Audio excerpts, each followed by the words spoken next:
Hey, you. Ever felt like life's knocked you down so hard you can't get up? Meet Elijah, a broken man who thought hope was dead. Until one night under a wild moon changed everything.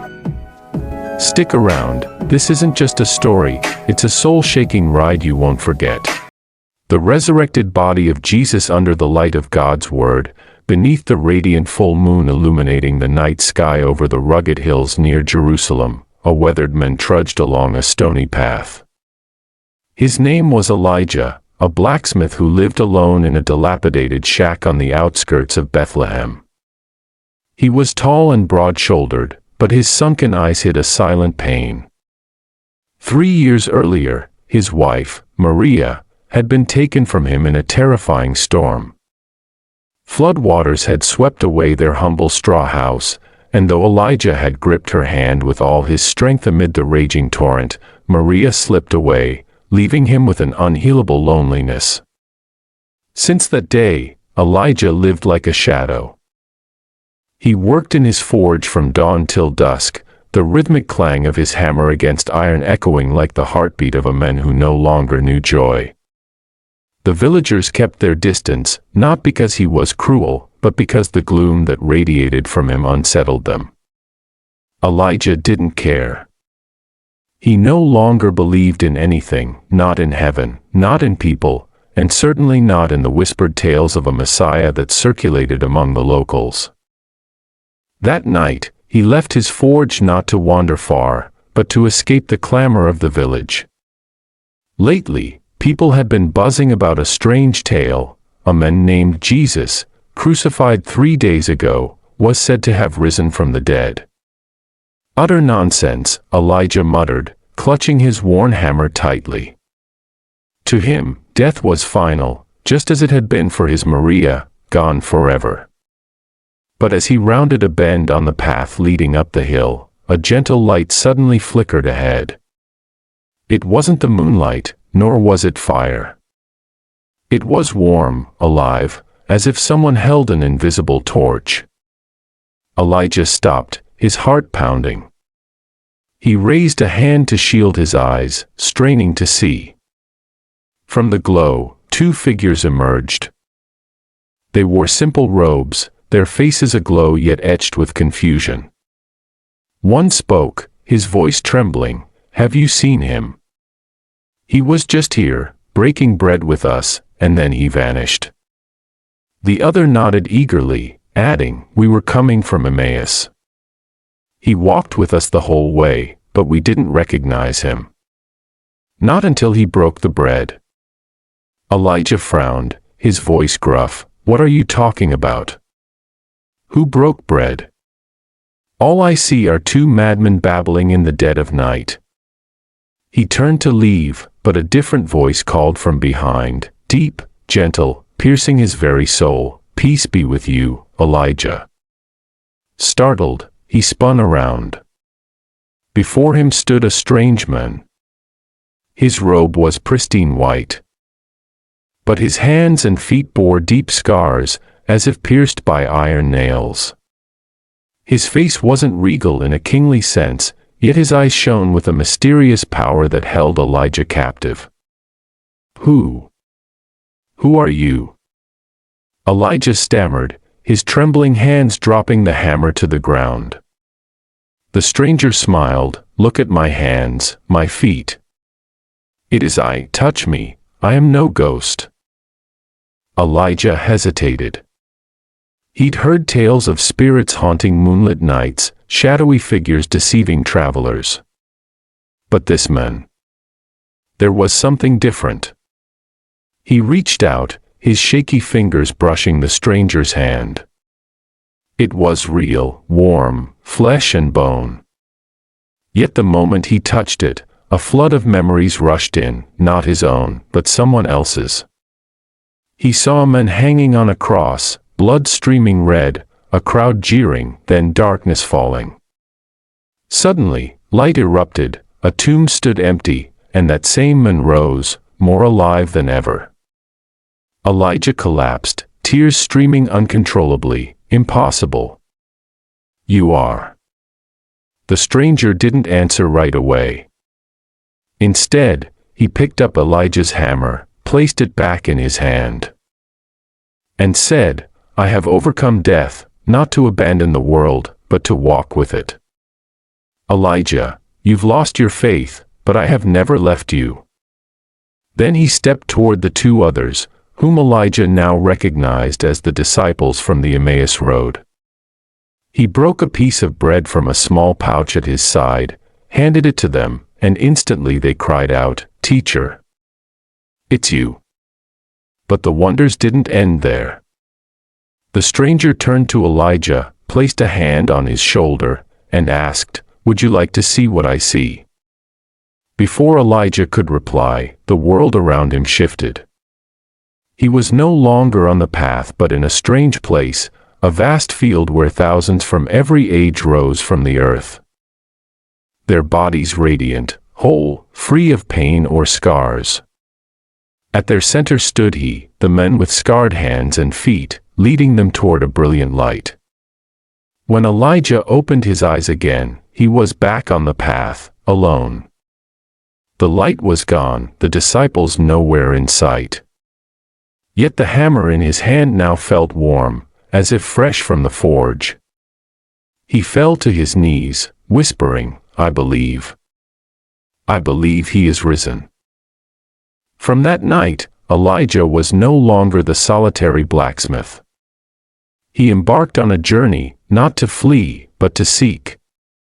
He wanted to find those two disciples again, to understand more about the mysterious men who had changed him in an instant. With his hammer in hand and a piece of dry bread from home, Elijah set out for Jerusalem, where people said the followers of this man named Jesus were gathering. The road was harsh. He crossed jagged hills, dark forests, and faced biting winds that howled through the night. Yet with every step, an unseen strength guided him. He recalled the words, "I have never left you." They burned like a flame in his heart, though their full meaning still eluded him. After 3 days of walking, Elijah reached Jerusalem. The city buzzed with life, crowded and tense.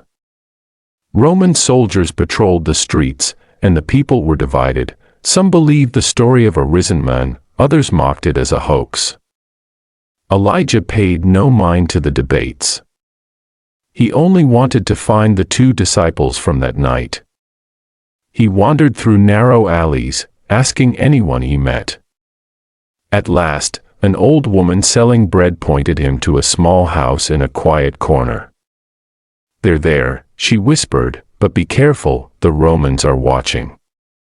Elijah nodded his thanks and approached, knocking on the door. It creaked open, revealing a young man with tousled hair who eyed him warily. "Who are you?" he asked. Elijah replied, "I'm Elijah, a blacksmith from Bethlehem. I met 2 men on the road that night.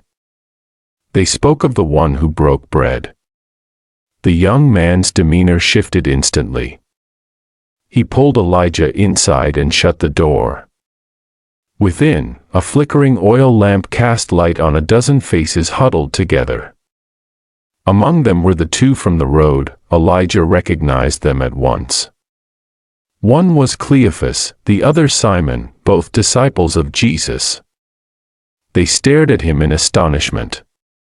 You saw the teacher too?" Elijah nodded, recounting his tale, the strange light, the scarred hands, the vision of the endless field. When he finished, Cleophas rose, his voice trembling, "It's him. He appeared to you as he did to us. He's not just risen, he's here among us, in flesh and blood." Simon added, "We were terrified when we first saw him. We thought he was a ghost, but he let us touch him, even ate roasted fish before our eyes to prove it." Elijah listened, his heart racing. He asked, "But why? Why did he come to me, a man who believed in nothing?"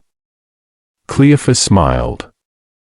"He doesn't choose the perfect, but those who need him most. You lost your faith, and he wanted you to find it again. That night, Elijah stayed with them. The disciples shared stories of Jesus' life, his miracles, his teachings of love and forgiveness, his death on the cross. They spoke of the empty tomb, of how he appeared to them, always greeting them with "Peace be with you." Something stirred in Elijah's soul. The pain of losing Maria lingered, but it was no longer a pit of despair. Hope flickered, faint but growing. Yet their peace was short-lived. The next morning, as Elijah and the disciples prepared a simple meal of bread and dried fish, a thunderous pounding shook the door. Roman soldiers burst in, swords drawn, shouting, "You're under arrest for spreading lies." Cleophas tried to explain, but the captain, a towering man named Gaius, roared, "Silence! I've heard enough about this Jesus. He's dead, and you dare claim he lives. Take them away." Bound and dragged to a frigid underground cell, Elijah heard Cleophas pray in the darkness, "Teacher, be with us." Elijah didn't know how to pray, but he gripped his hammer, the one thing the Romans hadn't taken, deeming it worthless. He whispered, "If you're truly alive, show me." That night, as despair gripped them, a light pierced the gloom. There he was, Jesus, standing among them, his scarred hands outstretched. "Peace be with you," he said. The guards outside remained oblivious, as if blind to his presence. Jesus approached, touched their ropes, and they fell away as if never tied. "Do not fear," he said. "I am here, in flesh and bone, as I promised." Elijah trembled. "But we'll die. They'll kill us." Jesus met his gaze, his eyes gentle yet firm. "Death is not the end, Elijah. I have conquered it, and so will you. Believe." Then he vanished, leaving them awestruck and renewed. The next morning, a miracle unfolded. Gaius, the Roman captain, entered the cell, his face troubled. "Last night, I dreamed of a man," he said. "He had scars on his hands and told me to free you. I don't believe in spirits, but—" He paused, then ordered the door opened. "Go, before I change my mind." Free once more, the disciples and Elijah returned to the little house, praying and sharing the story of the risen Jesus. Doubt fled Elijah's heart. He journeyed back to Bethlehem, carrying a new faith. He told the villagers his tale, of the scarred man, the resurrected body, the hope beyond death. Many scoffed, but some listened, and slowly a small community grew around his forge. Elijah lived on for years, each day recalling Jesus' words, "I have never left you." And on moonlit nights, they say that if you pass the path near Jerusalem, you might hear soft footsteps, the breaking of bread, and a warm voice saying, "Peace be with you."